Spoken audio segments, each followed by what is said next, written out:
Iran को पलटवार की धमकी दी है। देखिए, जैसा मैं कह रही थी इससे पहले, ठीक वैसा ही होता हुआ दिख रहा है। तमाम देश से ईरान घिरा हुआ है और ईरान को घेरना बहुत ज्यादा आसान अमेरिका के लिए हो जाएगा। एक तरीके से उसने विकल्प खड़ा कर दिया है अमेरिका के सामने ही, क्योंकि ईरान इन तमाम देशों से घिरा हुआ है। जॉर्डन उसमें है, यूएई उसमें है, कतर उसमें है, कुवैत उसमें है, ये तमाम बहरीन उसमें है। ये 6 देश जहां पर अमेरिकी एयर बेसेस भी तैनात हैं पहले से, यानी कि एक मजबूत स्थिति में अमेरिका यहां पर है। अमेरिका के साथ इजराइल भी है, तो इजराइल को भी कह सकते हैं कि वो भी एक मजबूत स्थिति में यहां पर है और ईरान बीच में आता है, यानी कि उसको घेरना बहुत ज्यादा आसान यहां पर हो सकता है इन तमाम हालातों के बाद जो अभी निकलकर खबरें सामने आ रही है। कतर ने भी, क्योंकि ईरान को चेतावनी दे दी है, रात को कोई बड़ा एक्शन अमेरिका कर सकता है। अमेरिका हो सकता है कुछ देर बाद डोनाल्ड ट्रंप कतर के साथ बातचीत करे, कुवैत के साथ वो बातचीत कर सकते हैं, बहरीन के साथ वो बातचीत कर सकते हैं, यूएई के साथ वो बातचीत कर सकते हैं, जॉर्डन के साथ भी वो बातचीत कर सकते हैं। और ऐसे में अब अगर इन तमाम देशों के साथ बातचीत हुई तो इनकी सेनाएं भी अलर्ट मोड पर आ जाएंगी,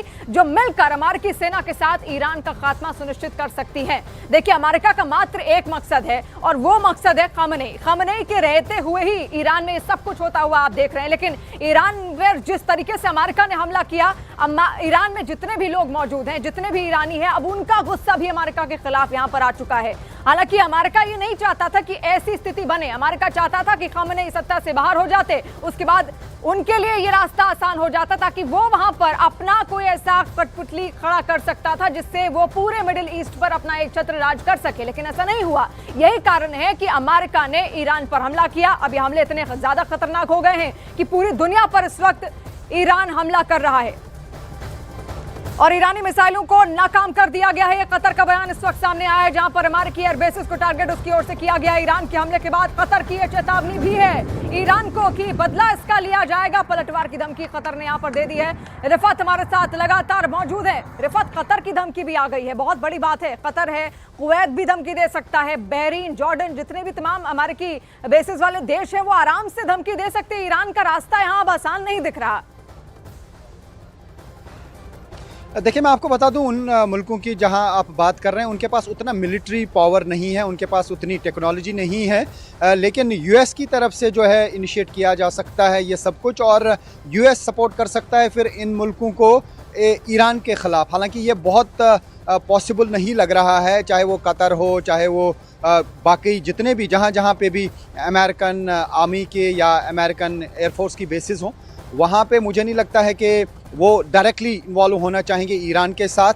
ऐसे में यूएस ही रिएक्ट कर सकता है और इसराइल रिएक्ट कर सकता है, क्योंकि ऐसा लगता है कि इसराइल और यूएस जो है एक साथ रिएक्ट कर सकते हैं, क्योंकि उनकी वो एयर बेसिस हैं, उनकी बेसिस पे हमला हुआ है। लेकिन ज़रूर वो उस लैंड पे हमला हुआ है, चाहे वो कतर का हो या जहाँ पे भी अभी आप बता रहे हैं, चाहे वो फिर यहाँ पे नज़दीक में जॉर्डन पड़ता है, इजिप्ट पड़ता है, जहाँ पे भी अमेरिका की मिलिट्री बेसिस हैं, अगर उन पे हमला होता है तो ऐसा समझा जाता है कि यूएस की तरफ से ही फिर अटैक किया जाएगा। हो सकता है कि ये कंट्रीज़ जो हैं स्टेटमेंट्स जारी करें, लेकिन चूँकि मुस्लिम कंट्रीज़ हैं तो क्या ये इन्वॉल्व होना चाहेंगे इस जंग में या नहीं, ये आने वाला वक्त बताएगा। लेकिन मुझे ऐसा नहीं लग रहा है कि वो डायरेक्टली कन्फ्रंटेशन करेंगे ईरान के साथ, बल्कि यूएस को वो कहीं ना कहीं एक बेस दे देंगे ताकि वो बेस का इस्तेमाल करके ईरान पे हमला कर सके। जी, बेशक मदद तो दी जाएगी, ये तो कोई शक इसमें नहीं है। बेस चाहे दिए जाए, हथियारों की मदद दी जाए, जो भी यहाँ पर देखिए, युद्ध का वक्त ऐसा होता है जब अगर खाना पानी कोई देश दाना पानी भी यहाँ पर देना चाहे तो वो भी एक बहुत बड़ी मदद अपने आप में होती है, क्योंकि तमाम सैनिक होते हैं, उनको खाना पानी चाहिए और ऐसे में वो भी एक बहुत बड़ी मदद होती है। और इनडायरेक्टली एक तरीके से कह सकते हैं तमाम देश ईरान के खिलाफ अभी हो गए हैं, क्योंकि उसी की जमीन पर यह वार है। कतर की जमीन पर वार है, कुवैत की जमीन पर वार है, बहरीन की जमीन पर वार है। ये जितने भी हमले यहाँ पर किए गए हैं ईरान की ओर से, इसको बदला तो आप देखिए यहाँ पर तमाम देश लेंगे ही लेंगे। अब अमेरिका के जरिए लें या फिर खुद सामने आकर लें, ये भविष्य की बात है। लेकिन अमेरिका बातचीत कर सकता है इन तमाम देशों से जहां पर उसके अमेरिकी बेस मौजूद है।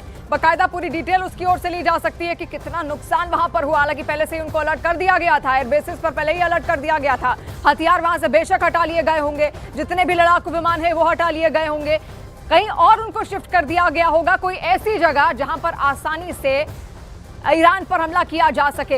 रिफत लगातार हमारे साथ जुड़े हुए। रिफत, अब बस निगाहें टिकी हुई हैं इसी बात पर, अमेरिका कैसे अब रिएक्ट करता है। और अभी कहा जा रहा है कि अभी बैठे हुए हैं अमेरिकी राष्ट्रपति ट्रंप और वो बातचीत कर रहे हैं, इस पूरे मसले पर वो चर्चा लगातार कर रहे हैं कि ईरान ने अब तक कितना नुकसान पहुंचाया।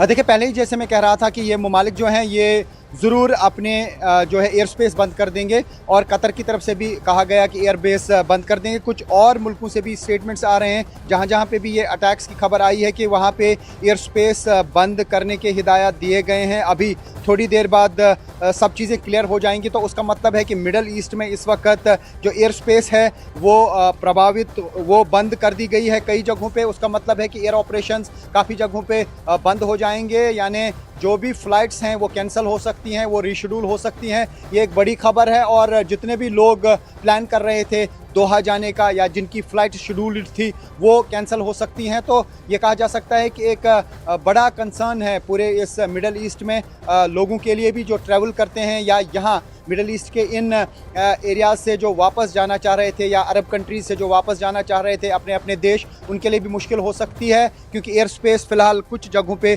बंद कर दी गई है। तो ये कहा जा सकता है कि इस पूरे एरिया में अब टेंशन बहुत ज़्यादा बढ़ गई है। लेकिन जिस तरीके से आपने कहा कि डोनाल्ड ट्रंप जो है वो मीटिंग लेने वाले हैं, और मीटिंग में वो क्या डिसाइड करेंगे इसका सबको इंतज़ार होगा। लेकिन ऐसे वैसे मैं नहीं समझता हूँ कि ईरान ने बिना सोचे समझे ये अटैक किया होगा। ईरान को लगता होगा कि उनके पास इतनी ताकत है कि वो इस तरीके से हमला करके मल्टी फ्रंट वार खोल सकें, क्योंकि अभी वो लगातार इसराइल के साथ लड़ रहे थे, या इसराइल ने जो अटैक किया उसको रिटालिएट कर रहे थे लगातार।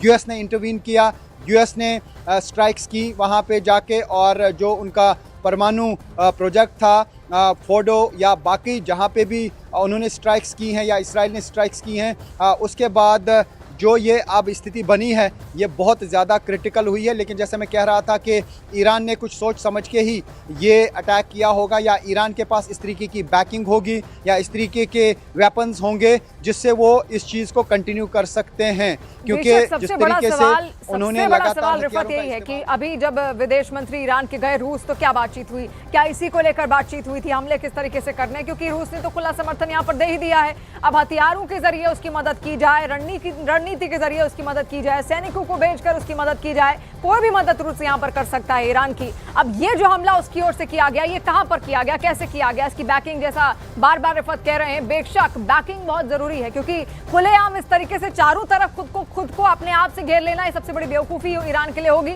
लेकिन इसने उससे पहले कुछ ना कुछ जरूर सोचा होगा, और तभी मजबूती के साथ उसने यहाँ पर हमले किए हैं। रिफत, हो सकता है आने वाले वक्त में अब खुलकर रूस भी सबके सामने आ जाए और वो बता दे कि वो था इसके पीछे, इस हमलों के पीछे रणनीति मिलकर बनाई गई थी। देखिए, वो रूड लैंग्वेज में इस्तेमाल करते हैं ना वर्ड पंगा लेना, तो ऐसे में ईरान पंगा नहीं लेता जब तक उनको बैकिंग नहीं होगी या पता नहीं होगा, या हो सकता है कि अपने ही दम पे कर रहे हों और अभी तक उन्होंने इतने हथियार छुपा के रखे हों, क्योंकि उन्होंने इसराइल को ज़रूर सरप्राइज़ किया।